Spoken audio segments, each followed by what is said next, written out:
Okay, that's good.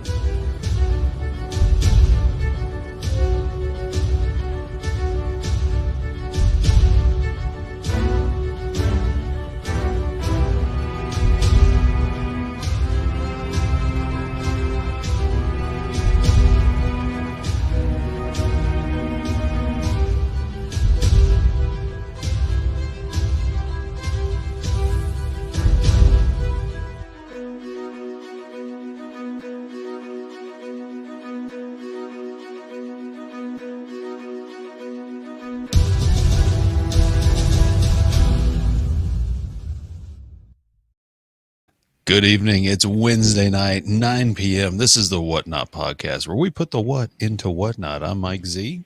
And I am Chris number 1, and this is Chris number 2. Welcome back for part 2. Chose number 2 for a reason. Part 2 came too quickly. I didn't need to have my hand tool all done. In the great words of Hot Shots, part 2. Part 2. So, did you get any of the wall done? Oh, wait. No. I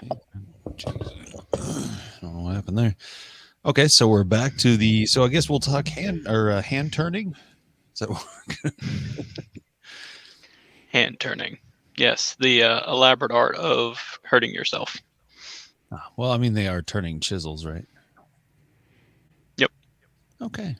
Well, if you missed last week's episode, this is Mr. Chris Stenson of the Hobbyist Workshop. He's a plethora of many things: turning, hand tool, restoration, carving, maker, in general. Just if he gets into something, he gets into it. Like, he really dives into it. He doesn't just half butt it. So tonight is what? Does he? That means he whole butts it? Oh, all the way, 100%, Okay. 110% even. Oh, good. That's not a fat joke either, Chris. Good to know. Yeah. So last week we had run out of time talking all the turning that we did. This week we're doing hand tools and chisels and stuff like that. And good evening, Mr. Kyle Ely. From CNC, learnyourcnc.com. Well, that was a perfect intro for learnyourcnc.com. Love you, Kyle. Absolutely. And not sponsored. So, Chris, take it away, sir. Tell us. Number 2. Take it away. There you go. What do you want me to take it away with? Just start showing random hand tools? Or Well, tell us how you got into sort of tool, because you do a little more than just you're into hand tools. You also do tool restoration. So maybe talk to us a little bit about how you got into actually restoring tools.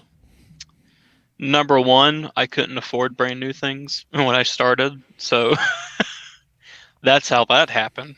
And actually, that's how it happened. I was in high school, and I watched Roy Underhill in the Woodwright shop.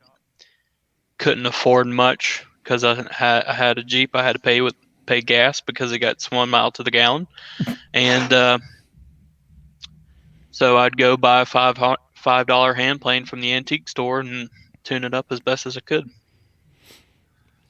Well, for those who may be watching now or maybe watching in 5 years, what does it mean to tune it up? So pretty much, I'll show you this one. So this one, as you can see, it's got no handle. It's a little rusty. It needs a little true loving. Did you find that underneath a bench somewhere? Because it even has cobwebs on it. It's got dingleberries on it. Tingle dust. Tingle dust. Actually, no. One of our coworkers gave it to me. Somebody gave it to him, and then he gave it to me because he knew I would take care of it. Although I haven't yet, but. But you mean take care of it? You mean throw it under your bench and not think about it until a podcast asks you to talk about hand tools? Would that be Mr. IT that gave it to you? Yes, it was Mr. IT. Oh, that explains why it has no handle. Mm-hmm. He stole it. At least his has the screw. The one I brought and showed you the other day doesn't even have. I don't even have the screw. So there's that. This is a fancy brass screw too. So. Oh, nice.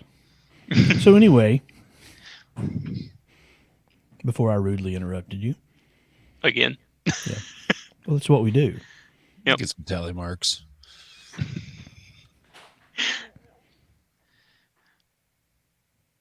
So tuning up a hand plane. Okay, so tuning up a hand plane, going from pretty much as dirty as you can find it to something as beautiful as, say, actually, this isn't the one that Mike gave me, but this is still a beautiful one. This is actually kind of a rarity. But tuning it up to where it is pretty, and flattening the sole so it's truly flat and sharp as can be. Um, Stuff like that, or even taking a brand new piece like something like this. This is actually a Japanese hand plane, and they have to be tuned up in a completely different way. The Japanese planes, they don't actually get truly flat. They have one point of contact right here in front of the blade, one point in the back in the very front, and then this is actually concave, and this is concave all the way back. So that's kind of the Japanese style. And even the new Stanleys, like the Sweethearts, Stanley's is not as good as it used to be. So even the new Stanley stuff, you got to tune up a little bit. So flattening and sharpening and getting it from milled and stamped steel to a fine piece of art. So let me ask this. When you say that a new Stanley's not as good as it used to be, explain that to somebody who's looking for a hand plane. That where would the benefits be in getting a used one, like a hand-me-down or something they find in a estate sale, versus going and buying a brand new one? Excuse me. Being in the industry that we are in, especially in the building that we are in,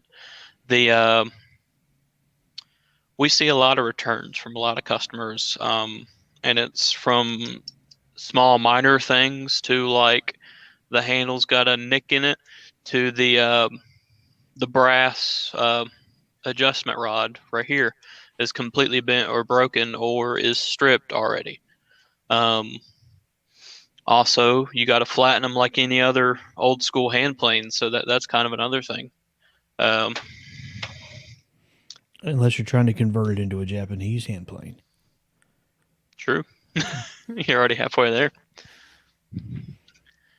So from the how would you be able to tell if one is already flattened or not? Is there any kind of marks or something to look at? If I walk into a store and I see a hand plane and I go to look at the bottom, what do they call that? A shoe or something? The A sole. Okay. Yeah. So if I was looking at the So sole, think of it like a shoe, as you said. You look at the sole, you hold it up, you stick it kind of in the light, and you try to see it as best as possible. And you can see the flatness for the most part, but you're not going to get 100% there. So then at that point, if you do decide to get it, as so either number one, it'll be boxed, or number two, it'll be a display, depending on where you get it or how many the store you have in stock, or either that or it's online. But there can be a number of different things to look for, like try to hold it up in the air, see if it's flat, or even if the adjustment stuff kind of works fine. It's not too stiff, or even nowadays some stuff is sitting on shipping containers too long, and I've even seen some things come in rusted out of the box. So that's kind of another thing to look out for. okay. Would we be able to go into a few of the things of a hand plane and it may seem elementary to you guys. I'm actually quite curious as to what, like you said, that adjustment, that wooden hand, that knob twisted. What does that do? Hmm. Okay, so they have adjustable fronter soles.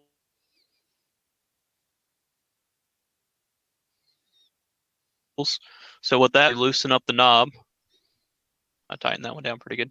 You loosen up the knob. There's a secondary little lever, and you can actually. Okay. I actually stripped out the wood when I tightened that one down. So there's a secondary lever that'll adjust the how thin you can actually take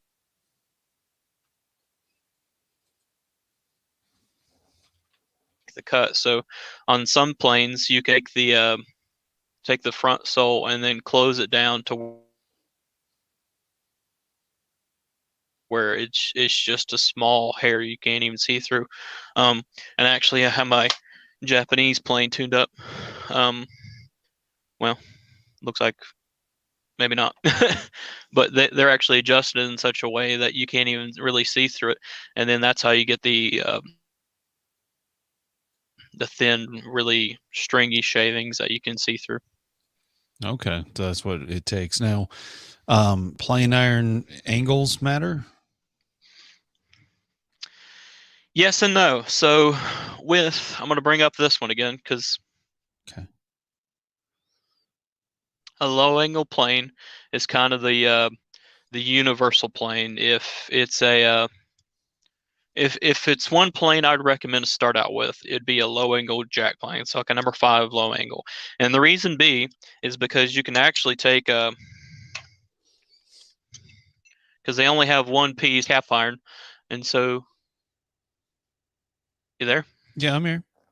Okay. It showed me a notification. I didn't know. So you can actually take this angle of the blade and change it in such a way so you can have a high angle like a 60 degree, or you can take it down to a 45 degree. A standard is pretty much. Hey, Chris.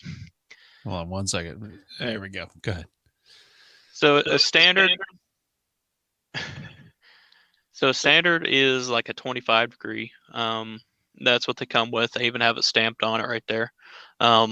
And you can actually change the angle. I like to be at a 45 and even a 60 with a low angle plane. And for in grain, it doesn't tear out as much as which is very nice. And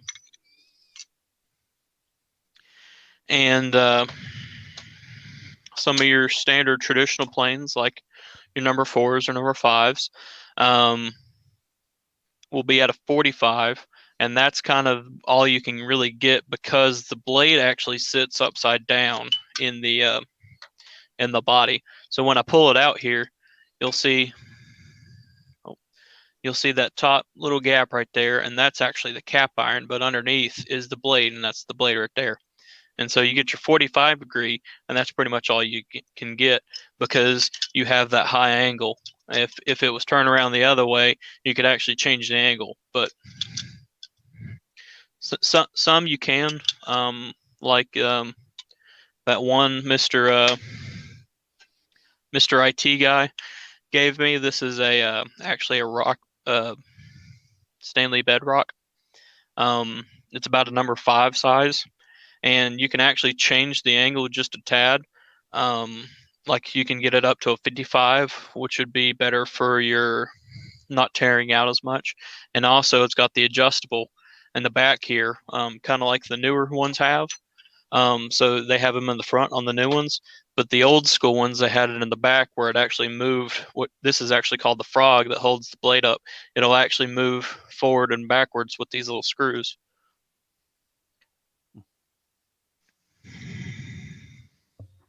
Any questions there, number 1?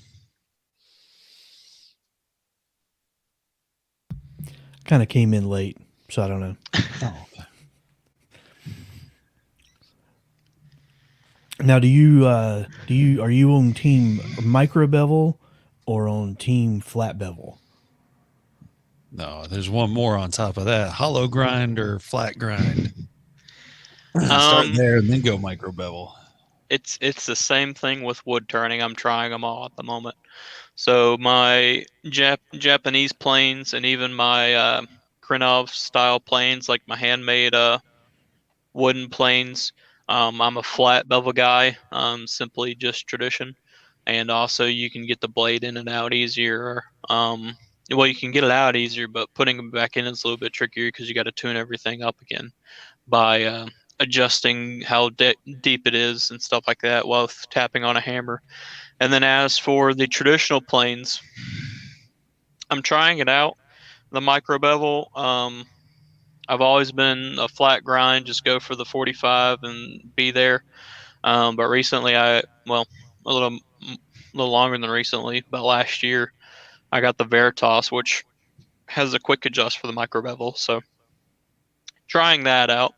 Um, the only time I really notice a difference for the micro bevel, which for the people who don't know, because everybody's a beginner, no matter how um, skilled you are at it or not. You got to learn something new every day. So the micro bevel, you got to find where my camera is. So you see how I have my standard angle, and then I have a secondary cut right there. You can kind of see how mirrored it is. That's kind of a micro bevel. This is an oversimplified version of it um, because it's just thick. But the key behind that is um, how to explain it. It's like going with the low angle jack. Um, you can kind of eliminate tear out more on curlier woods or more exotic woods without micro bevel. It gives you that extra 2 to 3 degrees to help eliminate tear out. You only notice it real big on adjusting that bevel if you're gonna go to the low angle jack. So, and the micro bevel is really nice to have on your chisels. I am a fan of the micro bevel on chisels. And you're talking about just regular bevel chisels, that you use for. Mhm. Yeah. Okay. Bench work and everything like that. Yeah. Bench work. There you go. And then you asked about the hollow grind. I like the hollow grind for 2 reasons. Number one, if you have the machine to do a hollow grind, it's idiot proof to get that your tool sharpens like a Tormek grinder. It's idiot proof. So you don't have to spend a long time at the diamond stones going back and forth. You just stick it in a jig and run it back side to side, and you're pretty much sharp. And then the other thing is actually I found out from the kind of the actually the spoon carving world. Some people are starting to do hollow grinds on their carving knives, and when they do the hollow grind or the carving knives, then they switch to a flat stone, and then when you sharpen it, because you have that hollow, it's a dish, and then you move to a flat stone. You only sharpen the top and the bottom, so you're moving less material and you're not there longer. And that's kind of nice in that aspect of things. So, number one, what kind of grind are you on your bevel bench chisels? Well, he said number one. I 1 degree. Well, I don't have but one hand plane myself, so I'm not really a good one to. What about your base bench this chisels? Well, I don't use them a ton, but I was hollow grind, but now I don't have a method of doing that well. So now I'm shifting to flat grind. And the Veritas jig you mentioned, that is on my wish list. Very, very good jig to have. If you ever get into hand tools, one thing you really want to go ahead and bite the bullet on is a good sharpening jig, and the stones, the diamond stones. Number one, the jig, it matters, but it doesn't matter. If you get what you pay for. Like we had a guy come in the store and I recommended the Veritas, and he looked at the Veritas and he looked at the price and he just couldn't justify spending that amount of money, and so he bought the cheap little $12 one, and he took it home, and the very next morning he came back and he said, "No wonder you recommended the Veritas. That thing's a hunk of junk." The cheap $12 one was, and you get what you pay for. The Veritas I like because it's bulletproof. I actually don't have a chisel near me, so I can't show you a chisel. but it's kind of got like a 90-degree setting on it. So you stick it in a little clamp, you slide it through, and then you butt it up against the 90-degree corner at whatever.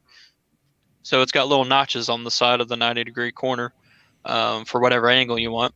And you just move your tool in to that point, slide it up against to get your 90 degree, and then you clamp down the mechanism, slide off the square, and then you're squared on your jig, and you're at that perfect angle, and then you just go to the stones and start sharpening back and forth. So Well, and one of the other things that I like about the Veritas over the cheaper one you mentioned is it's got a much wider brass wheel, hmm so it helps ensure you keep good even balance, and you're yeah, not teeter tottering on the skinny wheel in the middle. yeah. So The cheaper ones, they normally have a bearing on them, what a wheel bearing, whatever. It's like a half-inch wide max. The Veritas has about a 2.5 to 3 inch wide brass wheel, um, which is very nice, as he said, for rocking back and forth. And then there's other companies like the Lee Nielsen. Um, they're like an overcomplicated version of the $12 one we're talking about, but they're 1,000 times better. I mean, they're high quality machined. They have the wide wheel on the bottom. They clamp on the side, and so it automatically squares up the chisel. Um, and they have skew jigs for doing skew chisels and stuff like that as well. So that's nice. Yeah, so I found that having a hollow grind with a micro bevel on the flat is the way to go, because Yeah. then you can just quickly tune it and do a quick hit sharp every single time, because you're just doing that micro bevel on it, which seems counterintuitive in a way. But then there was a gentleman that worked at the store, Mr. Bo, that turned me on to that particular combination.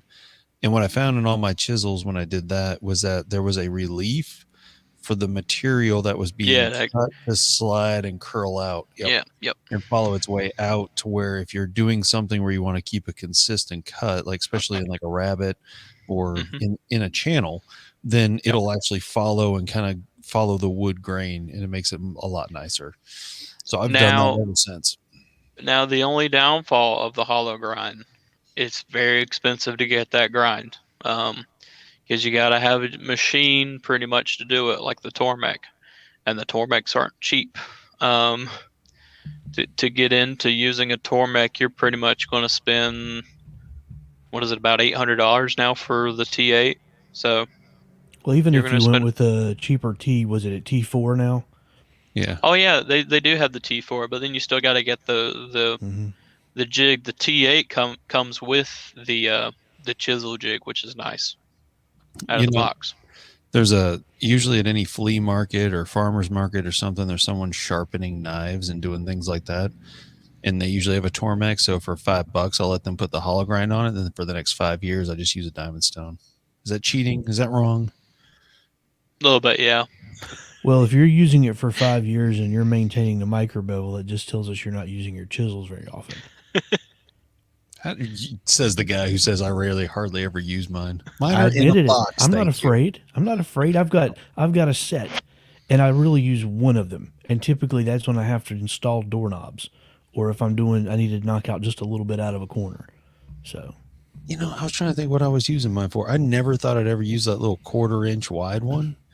I used the crap out of here I don't know what I was cleaning up something or doing something on a piece of furniture, and that was like, yes, this is a beautiful piece of machinery. There's Mental, there's th- whatever. there's three type of people who have chisels. There's one, the people who rarely use them, like you two. Two, there's people who use them all the time, but they only use one size, and that's like a 1/2 inch. And then there's people who use every single size, and they have too many of them.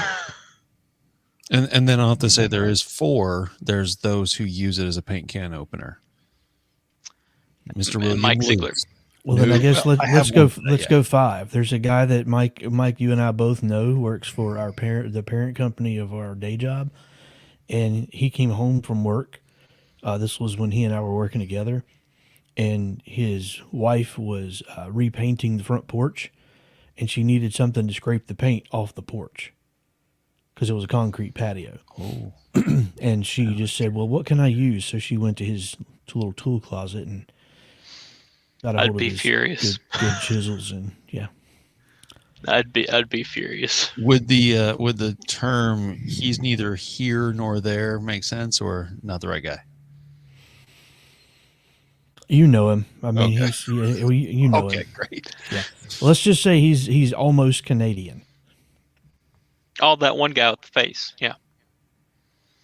That narrowed it down. Thank you, number 2. Well, I mean, who do you know that you have in contact with a lot that is from Upper Peninsula, Michigan? I didn't realize we were running low on time. We had to do this game. Okay. Anyway, Starts with H and ends with ER. starts with D and ends with a Mars.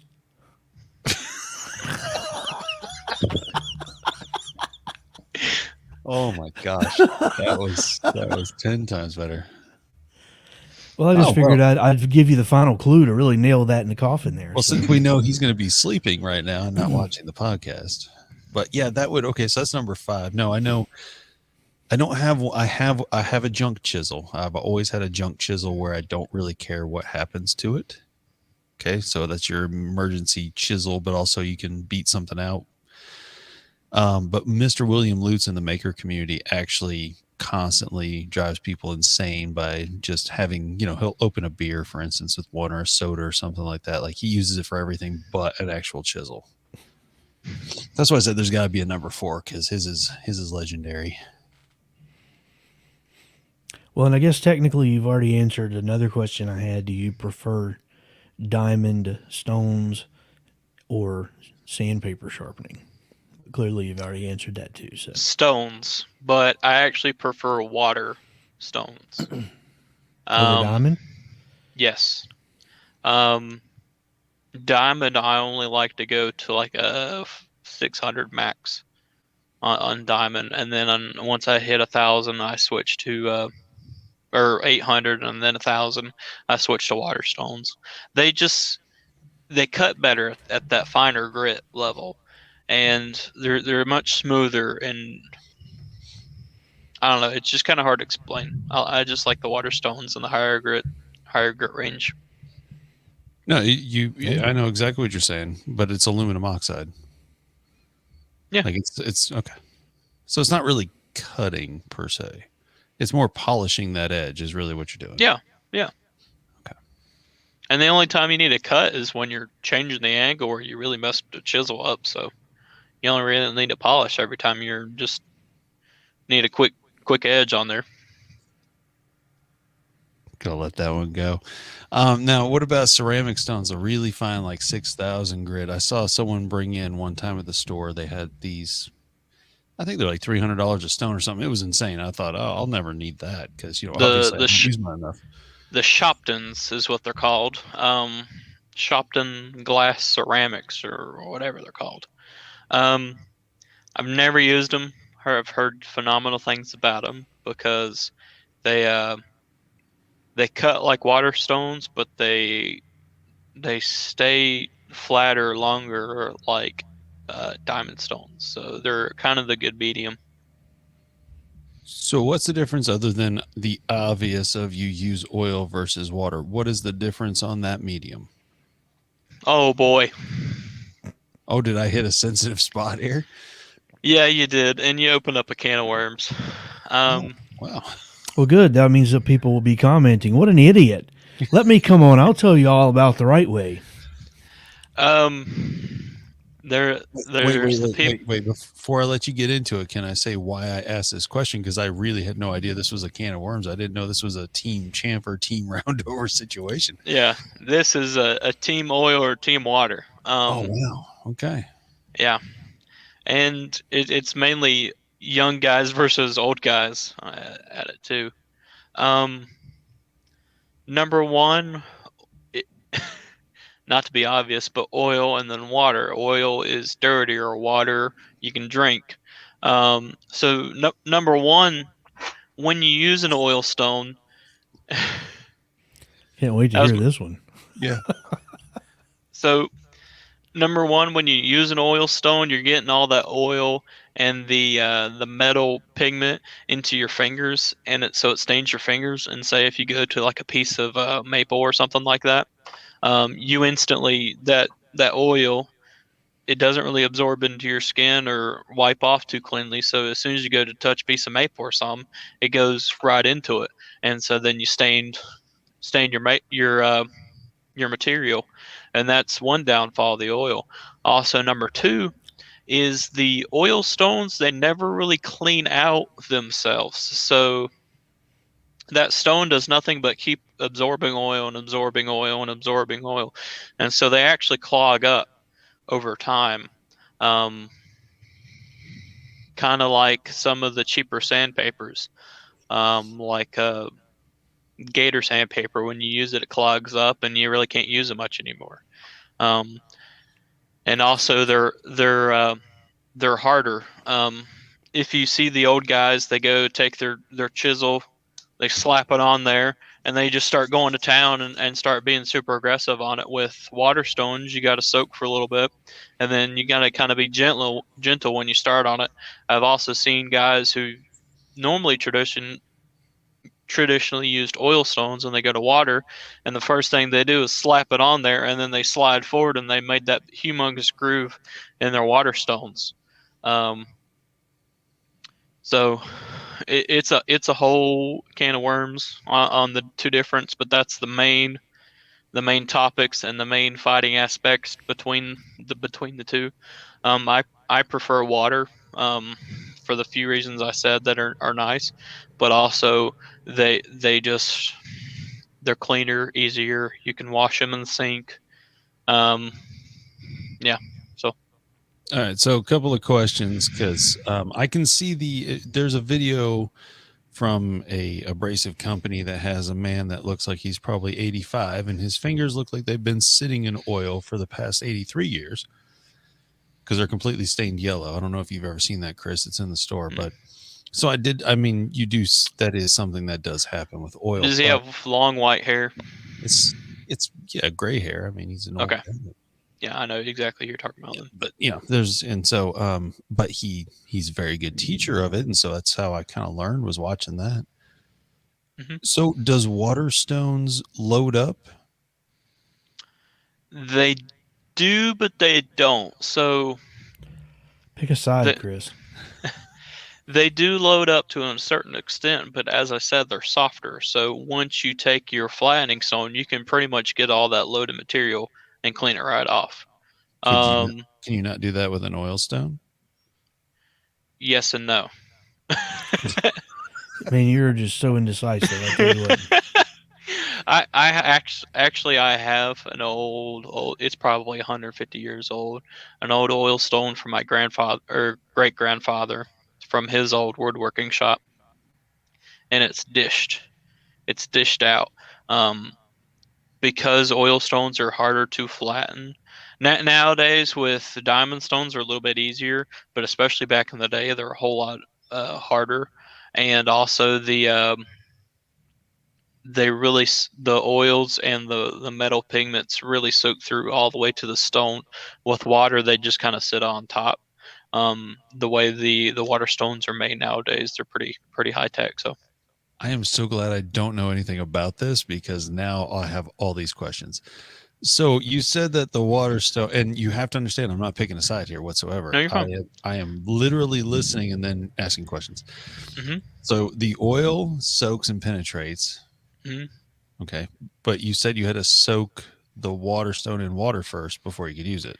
Yes, because the way the water stone is actually made, it will absorb the water, but it won't penetrate absolutely all the way through the stone. It'll just kind of sit on that top quarter-inch layer. Oh, Some people soak them forever and all it like forever, and like some guys like the Samurai Carpenter on YouTube. Um, he's a Waterstone guy, true and true, and he's just got a big bucket with his water stones in there, and they're soaking 24/7. Me, I'm in the shop twice a week, maybe. once a week. So I don't have to worry about soaking them all the time. So they just let them soak for about 5-10 minutes max, and then go to it and start sharpening. So okay, so then that brings me. I had a feeling that that would be the case. You would need to take a water stone, leave it in water in order to use it. But the oil stones, the oil that they use in there really doesn't ever dry. It penetrates, like you said, but it doesn't really ever dry. So I could technically pick up an oil stone at any time I need to sharpen on the fly and sharpen. I don't have to soak it. I just have to add a little bit of oil, right? Yeah, just a dabble to it. A dabble to it. There you go. Yep. Now, what about durability? Because I know the one thing I do know is that oil stones, if you drop them on the floor, they pretty much stay together. Yeah, water stones do not. Yeah, water stones are kind of like snowflakes. They kind of, well, depending on the water stone, like that new ceramic one we were talking about earlier, that's pretty high tech, and it's made of some really fancy materials. So it actually, if you dropped it, yeah, it'd probably shatter the glass, but I think the stone would stay intact because that glass would actually shatter. But like, say, the water stones we carry in the store, not to name names, but Norton would absolutely shatter into a bajillion pieces because it's too soft of a stone. The actual Japanese stones that we carry, if you dropped, they'd probably crack in half, but not 1,000 pieces. They're made of some good material, but I think if you dropped a oil stone too, they would pretty much crack. It's a big variable on that one. So there's starting to be cracks in your story. Something like that. As I said, it's a big can of worms. No, it clearly seems like it's a mixture of Nightcrawler and Big Red or something. Well, yes and no, Chris. Yes and no. All right. So, what I noticed here is actually quite interesting because it's generational by far. So the older crowd like oil stones, the younger crowd likes water stones. And it's also a fact of that's what was popular here in America because that's what they could get. But if you go over to Japan, that's all they had was water stones. So you go over there, and it's kind of the opposite, actually. So interesting. It's kind of generational and also positional. We need to get Mr. Vance on here to counterpart your conversation because that would be interesting. I bet he would have a completely different viewpoint than you. I don't even know who that is. Heritage Woodworker? Appalachian Heritage. Oh, come on. Good shop.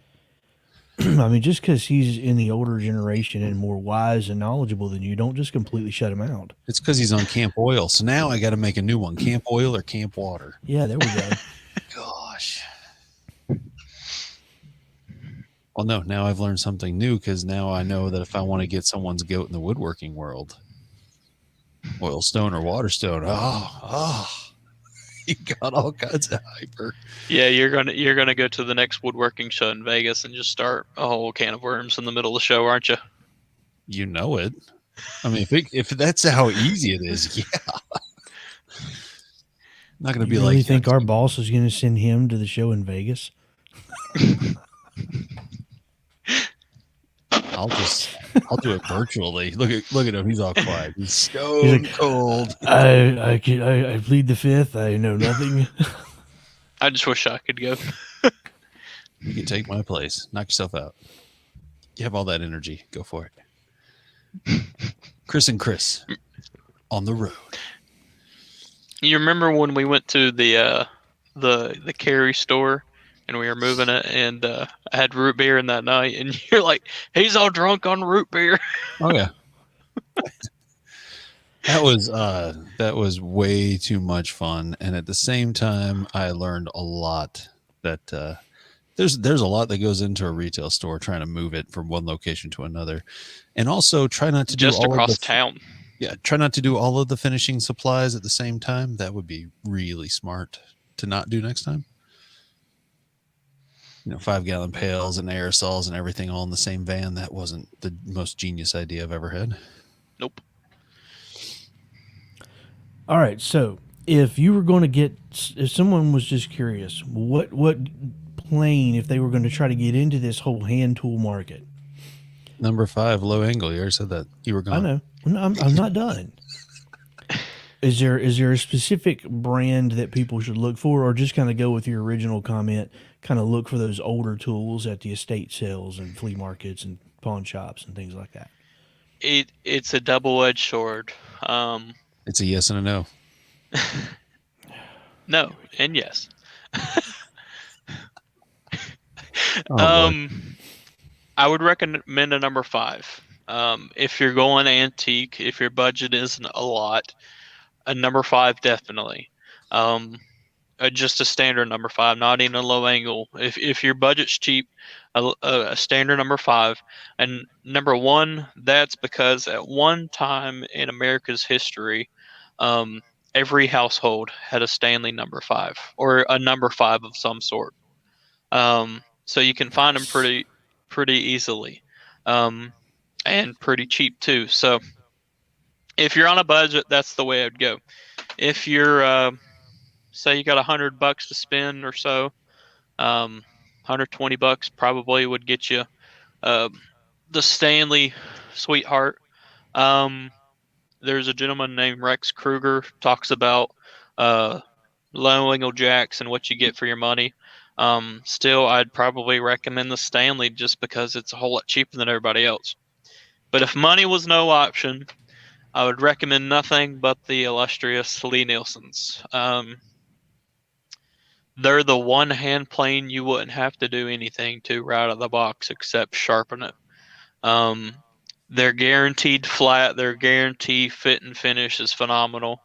And if you have a problem with flatness or anything, you can send it back. They'll either redo it for you or give you a new one. So the Lee Nielsen, if you got the kind of money like Mr. IT guy. So Okay. Cool. Yeah, not everybody can have a shop full of tools in the box. yep, in the box. I know it's not sponsored at all, but there is a website that is not the name you would think it is. That is a very good hand tool resource as far as like the Stanley planes. Yeah. And you've told it to me before, but I can never remember it for the life of me. I just remember like Hell Kitty. I don't know what the heck it is. See, now I got to go find it. Careful. Don't share your screen until you lock it in. It's a very weird name. It sounds like they search names until they just found one that was like, hey, It works. Hyper Kitten. That's what it is. Hyper. You see, that's why I was like, okay, that didn't make any. It looked like they were trying to find a name no one would ever want in the history of the world. They'll never know. And I have been on there before. They have some good sources, but also lately YouTube has been a great source for hand tool stuff. There's a gentleman named Rex Kruger who does the history breakdown of Stanley hand planes, and it's absolutely phenomenal. And also what size does what and what the numbers mean and all that and what bedrock planes are. And so if you ever want to get in a hand plane, check out Rex Kruger. Highly recommend him. And then there's also a British fella, Matt. I can never remember his last name. First name Matt. You'll probably find him if you look up Lee Nielsen versus Veritas or whatever. And then also Paul Sellers. He does hand tool breakdowns, but he does them from an English aspect of their history, and also he's big into the wooden hand tools and some of the other stuff like that. So I'm searching now. Matt Estella, Yes, Estella. Yep. Estella. Yeah, he's got a big afro. He's young like me, so he's hard to miss. So he's an oil stone kind of guy. He's actually a Waterstone guy, I think. I should know your camp. You're completely avoiding your previous conversation now, so I guess You're losing your trustworthiness. No and yes. Yes and no. There you go. Yeah, Rex Kruger. I always thought he just made that name up, like Marilyn Manson. Just took two names and just squished them together. I've heard of his cousin Freddie. Yeah, I've seen him on what was it, the Woodwright Shop. There's another guy that's like Woodwright Shop. You know who you should check out is a local guy in North Carolina. His name is Chester Spire, Spier. He is phenomenal with hand planes. And he's On actually, YouTube? yeah, and he's outside the Asheville store, and he goes to the Asheville store all the time. I don't recognize the name. Chester Spire. He's probably an oil guy, so that's probably why you wouldn't. That's what Yeah. it is. Yeah. We don't communicate too often. Yeah, you'll follow the same flow patterns. Yeah. Well, I've also been flowing into turning tools lately, so That's his name right there. okay. Yeah. So turning tools, you want to get back into turning because the hand plane conversation's gotten hot. We can get hot with Yes the turning and tools no. too. Yeah. Do the turning tools have an oil and water thing? We have a bench grinder and Tormek thing. Oh well, yeah. I don't just think see that's that. as heated as you make it out to be. It's not. Yeah. I know it's heated about that. It's no round over chamfer or oil versus water. I mean, it's just not. It's a carbide versus traditional tool thing. I might could see that. I could see Yeah. that. What about Ellsworth grind? The traditional tool guys, they don't fight about grinds as much. They actually like to communicate and talk about why they like their grinds, and that's actually why I went through my bowl today. Is I was trying a grind I've never tried before. I was trying. Yeah, blame it on the new grind. Yeah, okay. I You will. tried a hero cut, didn't you? I really will. I use the Ellsworth grind for the most part, but I tried the I'm gonna call it the Glenn Lucas grind. It's a 55 degree, and so I'm not used to it on holding techniques, and then also it didn't cut like I wanted it to. It was very powdery, so it didn't really shear cut. So I gotta go do my homework, watch some of his videos again, and see some tips on what I may be doing wrong. So See some tips on grinding your tips. yep. Well, that's good. So you obviously you're a traditional high speed steel or traditional turning guy. You're Mhm. not a carbide guy. I'm. We're not going to get into the whole last podcast, but I'm in the middle of the playing field. I prefer traditional, but I have my time and my place for the carbide. So You seem like you'd prefer to walk in the middle of the road instead of one side or the other, because there's a lot of yes and no's and a lot of this and that's and a lot of this versus you just walk down the middle lane. Is that what it is? yeah, Yeah. I'll have conversations with both sides. That's typically a turning lane, so be careful. Yeah, we call it the suicide lane, where both directions can turn left. Well, I guess welcome to that part of the club. Yeah. So this just went dark. It really did. I'm like, I don't even want to go down this foot trail. You didn't know that? The lane that if you're on a 4-lane highway and you have a center turn lane down the length of it, that's nicknamed the suicide lane.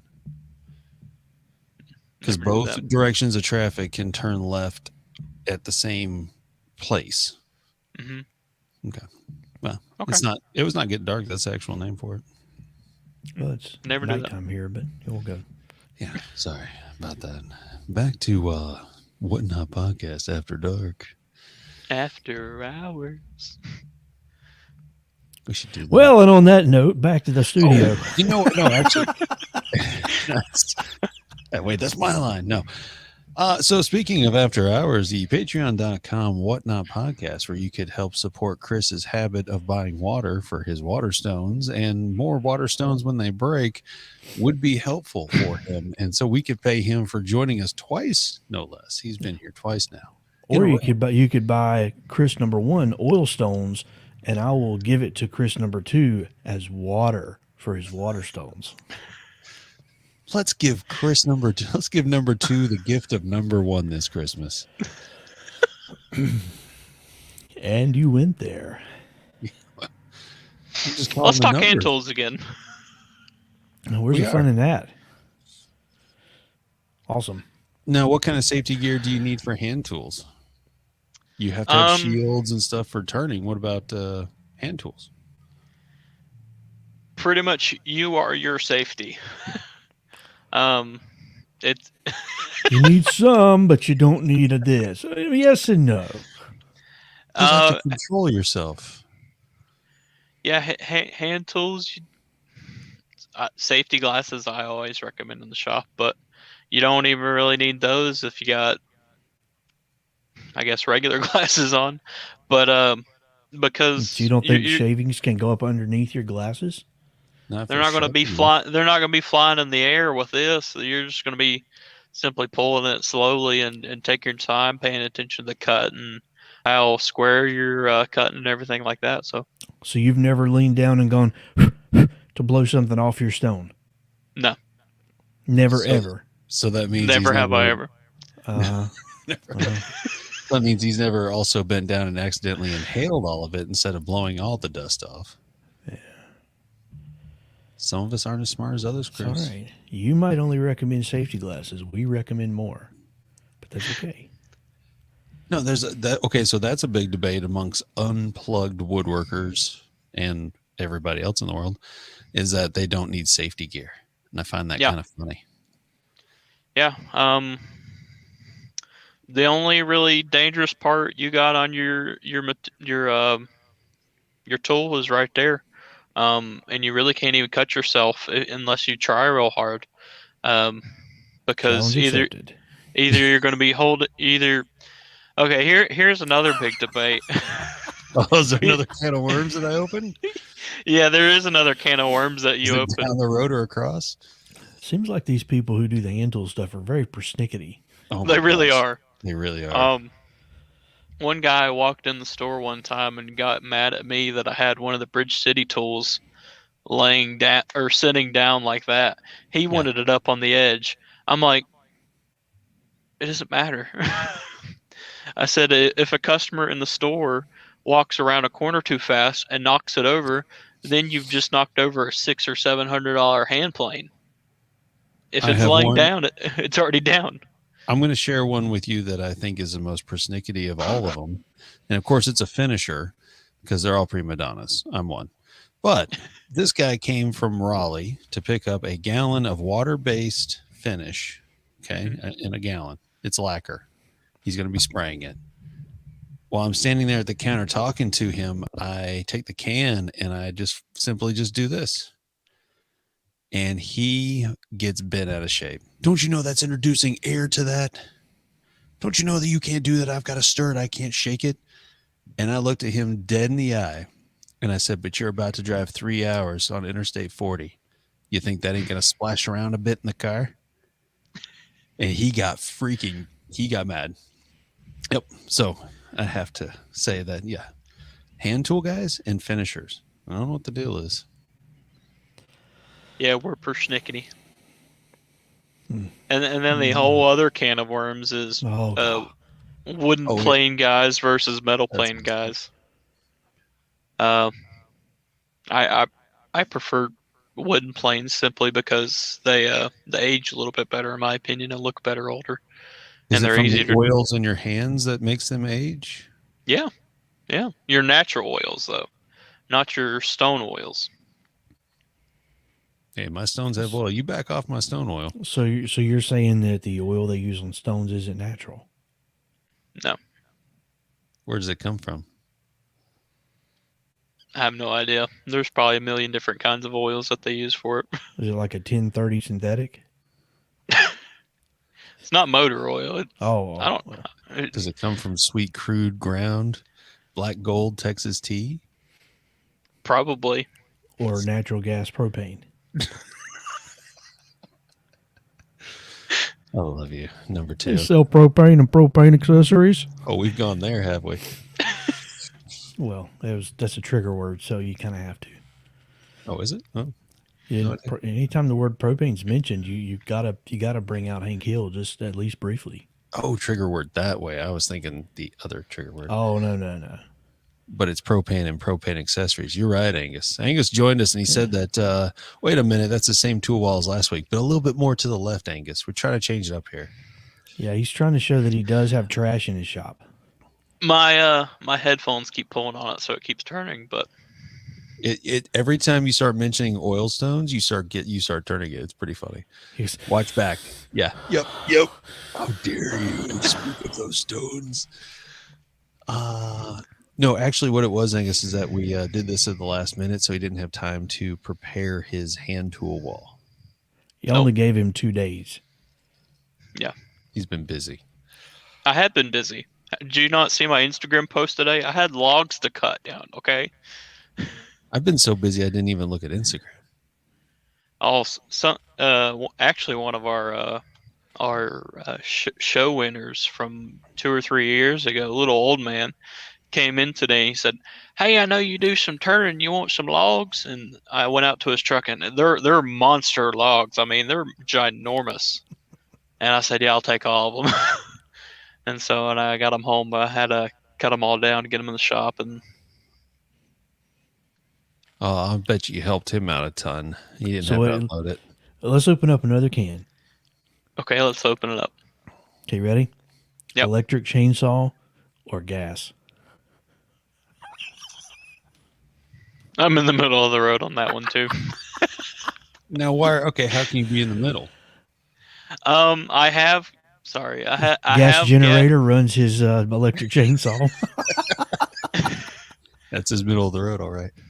I have gas chainsaws, and I prefer them outside on a nice day. But like tomorrow, I'm gonna be popping out the electric chainsaw and cutting it inside my little shop here, so I can cut inside and not have to worry about gas and fumes too much. So okay, I give you that. That makes sense. Now I go with the battery, and of course, all of the gas power guys look down on me like my tool's not big enough. But at the same time, every time I go out to cut something, I'm already cutting while they're still flicking the choke. While they're still over there pulling the thing, I'm like, yeah, I've already gotten done with like 5 cuts. What are you doing? So, but how would that hold up to our friend Scott Caskey's 4-foot bar? Hey, it's not about the size; it's about how you use it. I would just cut twice. 4-foot bar? Yeah. Have you not seen his 4-foot chain bar? No. That's why he has the truck, is because he can't haul it in anything else. It's so big. Is it a steel? Wait, it's a steel, right? No, it's a Husqvarna. I have seen it now. Okay. I thought you were talking about Scott Houston, because the other day he was talking about how he only uses battery chainsaws now. I'm like, I thought he had a battery powered chainsaw. No, I'm talking Caskey. Yeah. Oh, yeah. Too many Scotts in the woodworking world. Sorry. Yeah, and like there's not enough Chris's. Yeah, Scott Caskey's Husky is about as tall as him. There's a photo on his Facebook where he's standing next to it, and it's like right here. So yeah, that might be the one that I took of him, because that was the first time I saw it. Whenever I had a bunch of trees that I had not dropped, but actually delivered to my house, and he came over and helped me clear some of those off. Yeah, so that was the first time I ever saw the 4-foot bar. That sucker's a monster. And recently, one of the store guys, Ralph, got one of the steel 881s, the one that Izzy Swan has with the ginormous. I think it's a 5-foot. No, it's probably about 4.5-foot bar. How in the world can he run that? He bought it. That's all that matters. He has it. He has it. You don't, and he does. That's all that matters. Welcome to Woodworking 101 in today's age. I have no the tool and you here. don't. Yep. No envy here whatsoever. Yeah, I have no idea what to, hey, what am I going to do with a 4.5-foot bar chainsaw other than try to cut the building in half just for giggles? If I see myself having more issues with things that I shouldn't be cutting. The problem with that is if you own one, people know you own one. And who are they going to call when they have a tree they can't cut because you have the bigger bar? Oh, you mean like owning a truck? Yeah, it's like owning a truck. When you get a chainsaw, people know, and they call you for things. Yeah, or a trailer, a truck, a bandsaw, a table saw. Like I see the pattern here. I'm the kind of guy. As soon as I got a truck, like literally the week after my brother asked me to borrow, I said yeah. And the next week, my other brother, I'm like no. And from there on out, I said no to everyone. See, you did it all wrong, Chris, and I'll tell you how. I'll tell you why. Because it's a diesel, and it's a 2500, so it's lifted. It's got lots of capacity. See, I went smart. I lowered mine to where I was like, no, your couch will just hit my axle. I can't haul that. And then I smiled and drove away. Yeah. See, now he's telling people, sorry, I can't. That deer bent my frame. Oh, yeah.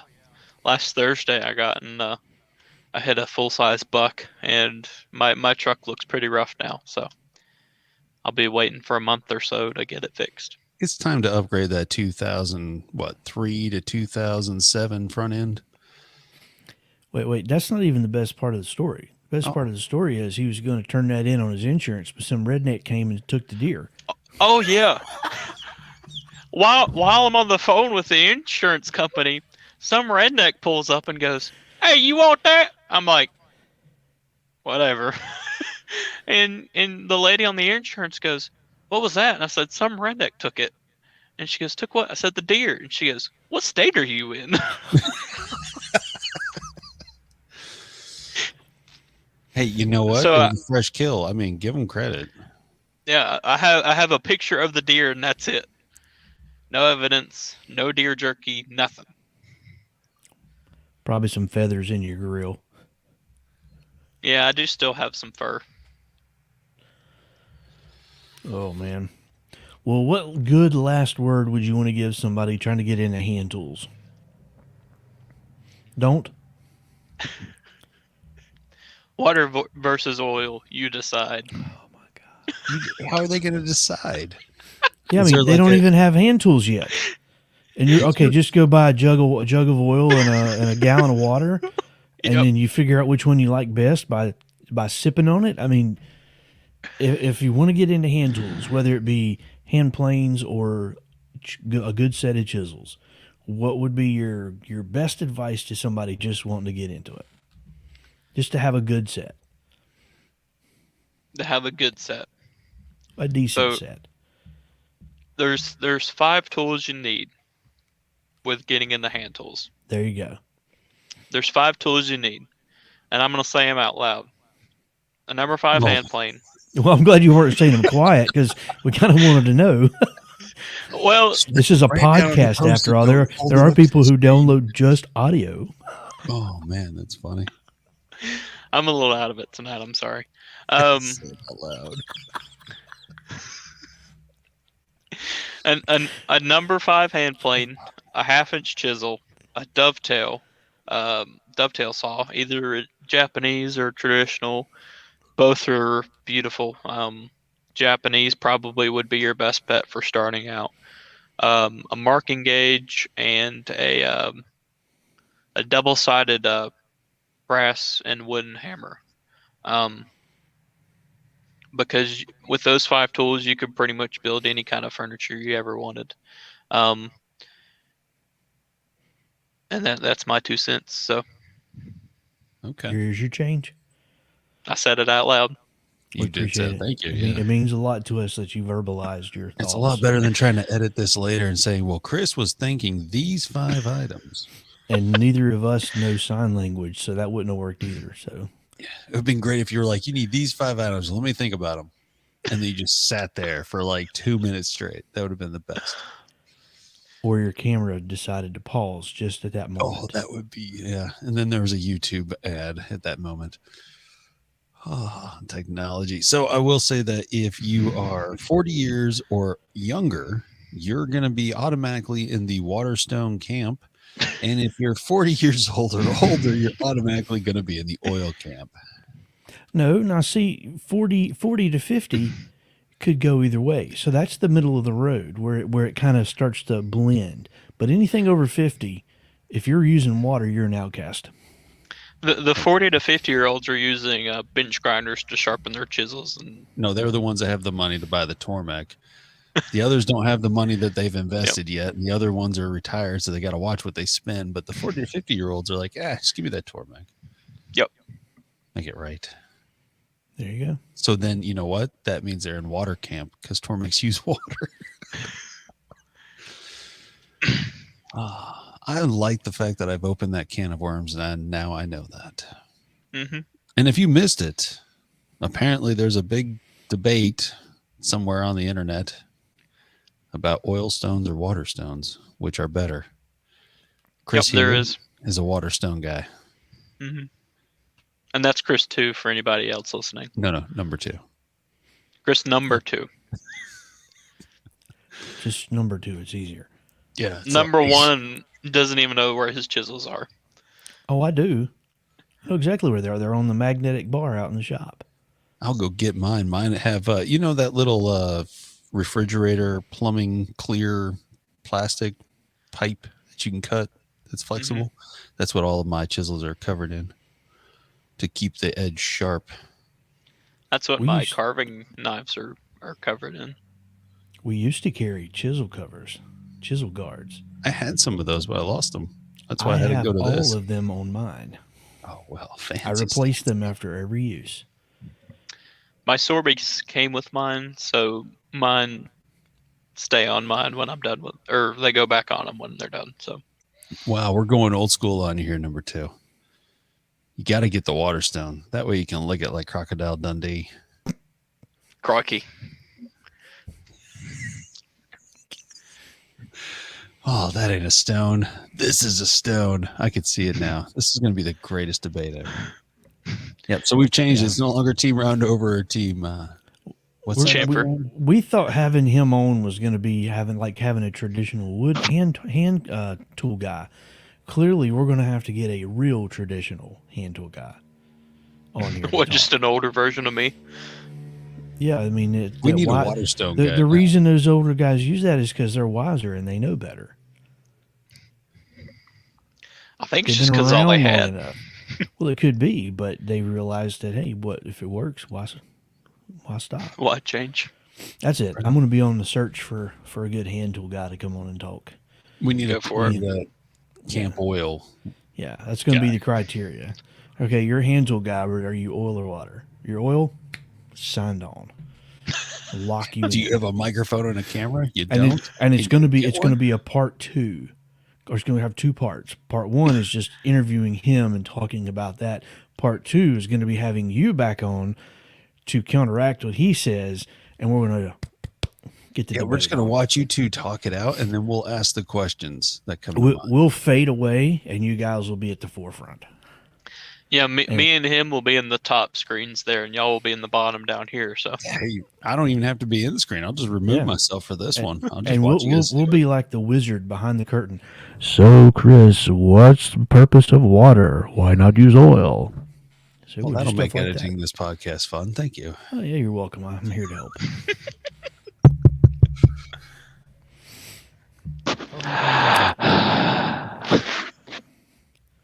You land the chopper yet? I've been wanting to ask you that. We have a problem. Oh, he cut himself out, though. That's because his plane crashed. Dang it. You got to get the black box to hear what it said. Awesome. Well, man, I tell you what, we do appreciate you coming on again and sharing your knowledge. I know we picked around and had some fun with your middle-of-the-road comments, but it is nice to talk to a young person who clearly has a passion for woodworking and has a good appreciation for sort of the older school methods and hand tool kind of way of woodworking. So, it's nice to see that, and we certainly appreciate you giving us up your time again. So, yeah, thanks for having me. Sorry I'm not as talkative as I was last podcast. I kind of wore myself out before I came on. So, well, you cut through a bowl on the lathe, so I mean, we understand. Yep. You kind of got a little deflated. Yep. We've all been there. Well, I just realized that I stepped away for a second because my microphone cut out, and this got all serious. What happened while I was gone? It's all over now, Mike. The moment's lost. Yes. Yeah, moment's lost. Well, Chris, I like picking on you just because you're a younger guy, but at the same time, you have a drive and a passion to do a lot of That's exactly what I just said. Yeah, I don't know. I mean, can hear it. he's repeating me verbatim what I just said. You should have just let him go for it. Oh, this would have been great so I could sit and listen to it and be like, I don't remember saying that early. Oh, we had literally just got done, and I thanked him, and you come back and, yeah, sorry, my microphone's out. Chris, we really appreciate your passion as a young man. Well, you know what? Thanks for plugging your Xbox microphone into the thing and joining us tonight. Oh, man. Oh, I'm tearing up. I can't see anything now. Oh, I hadn't. Well, you know what, Chris, you nailed it. That number one, you got it. Everything I wanted to say, you've already said it. I'm tearing up. You're doing a fabulous job. You're doing a great job. Just keep going, and I'll just sit here and pretend I have something I got to do. Oh, man. Because he's a younger guy with drive and passion. Yeah, Angus likes it too. Anybody else have any comments about it being young and a lot of passion in woodworking? Oh. Oh. You know what, though? That makes it perfect. That is a great send-off. So, Chris, number 2, join us again in the future. Oh, I'll see if I can find any other buttons that, get you all worked up and turn your camera to the left. Yeah. Always got the face. Before long, he's going to show us his other tool wall, where all of his hand tools are laying on the counter, and I'll have wood dingleberries. Could you just show us? Yeah, just nice job site saw, by the way. Thanks. And it's actually not a sold by the public saw stop. So What is it? it's their demo model, which is pretty much a Harbor Freight saw with a saw stop cartridge slapped into it. Sweet. So it's a prototype. Yeah, it's a prototype. Welcome to the club. I hate it.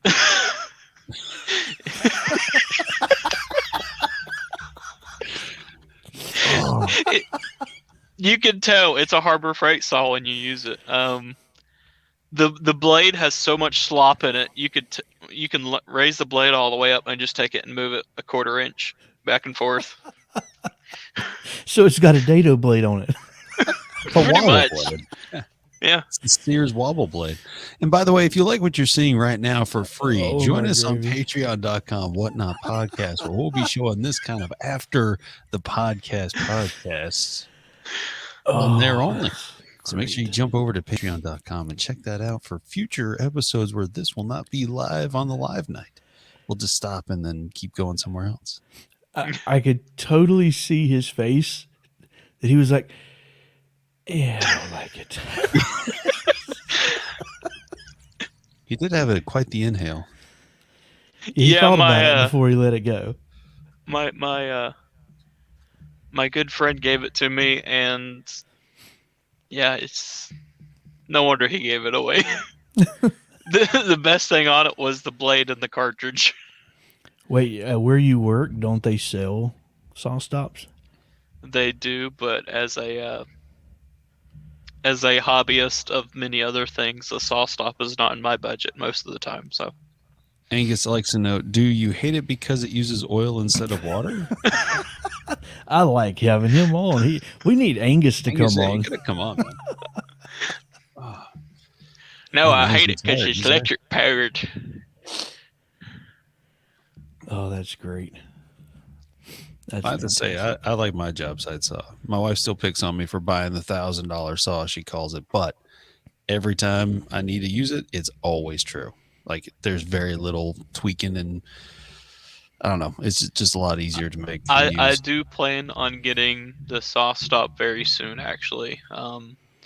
First, it's going to be my one way, and I'm probably going to put that on order this week. I've been considering it all week, so that'll probably be on order this week. And then probably after the beginning of the year, I'll probably go ahead and get the job site. So, well, congratulations on your one way when it comes. Yeah, I'm excited to bite the bullet, but not excited for the price tag. So, well, we knew you'd go one way or the other. Oh my gosh. Yes, and no. Well, at least on that one, he's got one direction figured out. Yep. You can only go one way when you're using a one-way. Actually, it goes forward and reverse. Well, on that fantastic bombshell. Since you had your Clarkson moment earlier, I'll drop the new ones in on you. Yeah. On that disappointing bombshell. Works for me. Well, thank you again, everyone, for joining us for the Whatnot podcast. Yep. Wednesday at 9 p.m. This is episode 24 of the Hobbyist Workshop Part D. And if you're curious as to how in the world this guy got here, go check out last week's version. That would be number 23. And you'll hear more about him and how he got into woodworking. That's right. You can find Whatnot Podcast on all your favorite podcast sites and Hoobity Does and all that. Spotify, Apple, Google. I think Yahoo has one. Who knows? Anyways, you can find all of that there. You can find Chris at number 1, at Crisscross Crafts on Instagram. You can find us, Facebook.com, Whatnot Podcast. Find myself at DuffStyle1 on Instagram. And you can find Chris or number 2 at the Hobbyist Workshop at Instagram. Go find him and hit that little subscribe button. Follow that young man. One of these days, he's going to get into his 40s and he's going to start using oil, and you don't want to miss it. I thought that was 50. Well, but it starts at 40s where you kind of get curious about things. No. And you dabble in it. And by 50, you've fully converted to the other side because you realize you had so many errors in your youth that you should have listened to the wise older people who knew. Hey, you know what? I got one for you. You ready for this? Number 1. I'm ready. Lay it on and me. Number 2. And if you just don't want to have anything to do with hand tools and you want to create something on the CNC, don't forget learnyourcnc.com where you can learn Vectric so you can get out of that whole oil water sharpening game and just get your bits in your CNC dialed in right. Learnyourcnc.com. That's right. And I think in the past 2 weeks, I've sent young Kyle probably about another 4 people. So there you go. At least that many people. So when's your kickback check come in? We've worked out a deal. I can't get you. Can't talk about it. Okay. I'm just going to let go there. It's fine. Oh. Hobbyist Workshop's not getting his episodes on. All right, guys. Y'all have a great night. Thank you guys for watching. We do appreciate it. Oh, wait. Hold on. I got to do this. Oh, we're not done. Okay. We are right now. Okay. Thank you again for watching. Appreciate it. Chris, thanks for joining us, bud. Thank you.